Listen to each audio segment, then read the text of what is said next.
So, and hopefully we'll have you. I would love to be able to host you again and continue the conversation on Bolivia, but I would like to spend a little bit of time before you go, if you can, on Ecuador. Sure. We speak a lot. We've covered Brazil extensively, and we've also had the privilege of interviewing Celso Amorim on this show as well. If you were Good to friend of tell, mine. awesome! It's an Saw him honor. last week in Argentina. Yeah. It's an honor to have both of you on. And could you tell us? Let's work from the beginning. I mean, we have talked about the anti-austerity movement in Ecuador, both trying to contextualize it in Ecuador a bit as best we can, but then also connecting it to clearly a global trend in Haiti, Chile, but also Lebanon, Sudan, Iraq, and so on.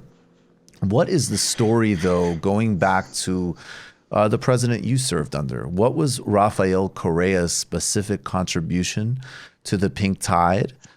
Maybe you could also answer, some of the sort. I think now is not the right moment to emphasize some of these objections, frankly. But there certainly was critique from of the Correa administration. However, it seems to me that this is another very clear case of radical reductions in poverty and inequality, and also an attempt to chart a non-aligned foreign policy, and now currently a very right-wing reactionary government that came in a different way in Ecuador. So could you tell us that story?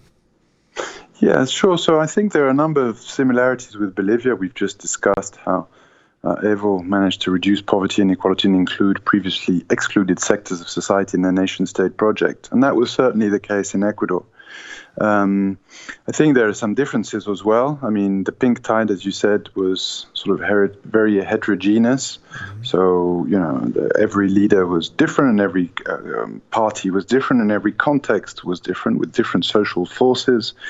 In Ecuador, I think there is an element which is interesting and distinct from some of the others, certainly from what was going on in Bolivia, Venezuela, and some of the ALBA states, and maybe even different from Brazil, and that there was a very strong economic side to the Ecuadorian success story. So the fact that Correa was himself an economist, I think, plays an important role with a PhD from Illinois and sort of a left-wing Chicago boy, if that thing exists. But he was, a lot of what we were doing, aside from redistributing wealth nationwide.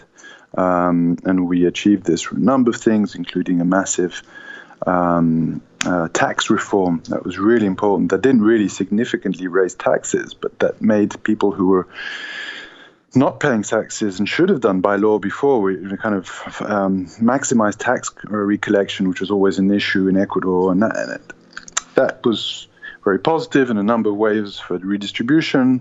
Also, we fought that practice of tax evasion through tax havens.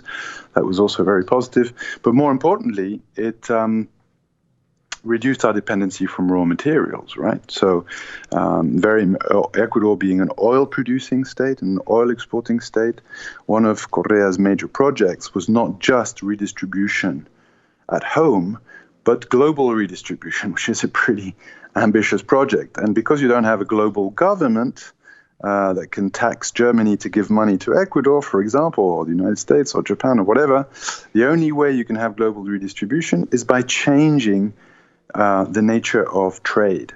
So not export bananas and import, iPhones, science and technology, pharmaceuticals, etc. Because you're always going to lose out. Not export oil in exchange for, goods with high added value. And so I think Correa's drive was to diversify the productive base of Ecuador and to really move away from that dependency from commodities and raw materials and primary economy. You can't do that in 10 years. The East Asians, whether Korea, China, Taiwan, even Japan, actually, did it pretty much. I mean, the quickest it's been done is in 30 years.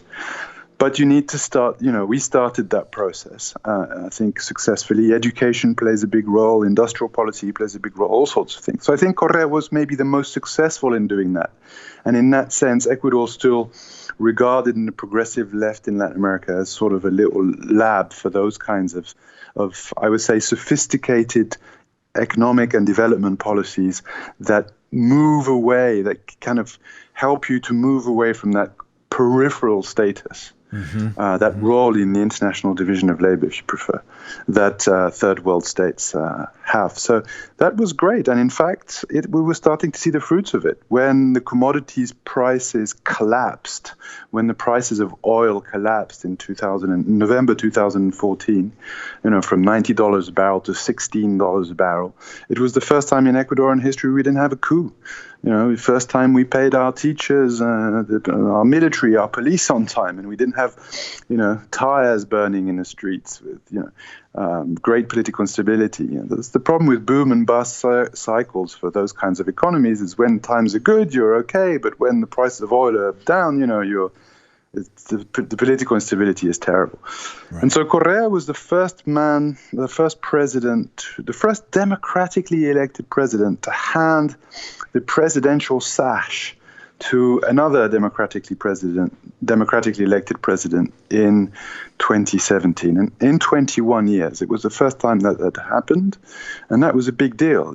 It was seen as, despite the economic crisis and the commodities decline, we'd managed to finally stabilize the Ecuador. In the decade prior to Correa, we had 7 presidents in Ecuador, right. 7 in 10 years.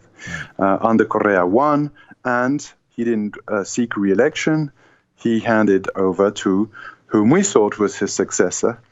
Unfortunately, from day one, this is now a well-known story, his successor, President Moreno, moved away from Correa, moved away from his electoral promises, started a major structural adjustment, neoliberal structural adjustment program with the IMF, the cutting of rights, all these kinds of things on the economic front. On international policy and foreign policy, he moved back into the sort of backyard politics with the United States. You saw what he did regarding Assange. Right. He also gave the U.S. a sort of small military outlet in the Galapagos Islands, which is a big affront to our sovereignty. A number of things. He recognized the Guaido government in Venezuela, a number of things like that.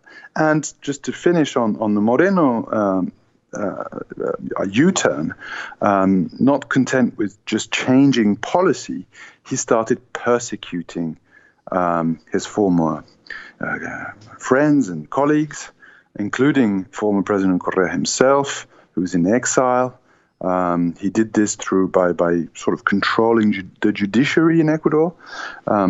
It's extremely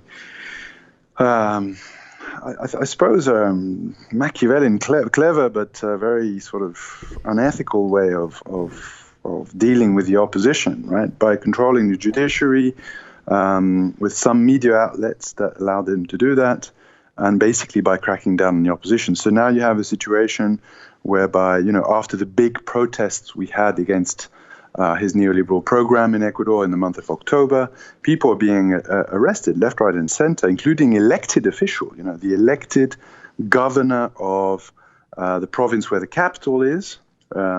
She was elected in March. Paola Pavon's just been elected for rebellion. So yeah, now you're in a completely different zone, a zone where being a part of the democratic opposition is in itself a crime. And you're seeing a gradual transition from democracy to an authoritarian state in Ecuador. The key figures of the Ecuadorian opposition are either in exile, mostly in Mexico, or hiding, or not even hiding, but just sought refuge in the Mexican embassy in Ecuador. And the ones who have done neither of these things, are basically in jail. They've been jailed for protesting, for being part of the opposition. So quite a sad story there in Ecuador. You just watched a Michael Brooks show video. Subscribe to get them all. Why wouldn't you? Don't be foolish. Click subscribe below and become a patron as well. Patreon.com/TMBS. Thanks, everybody.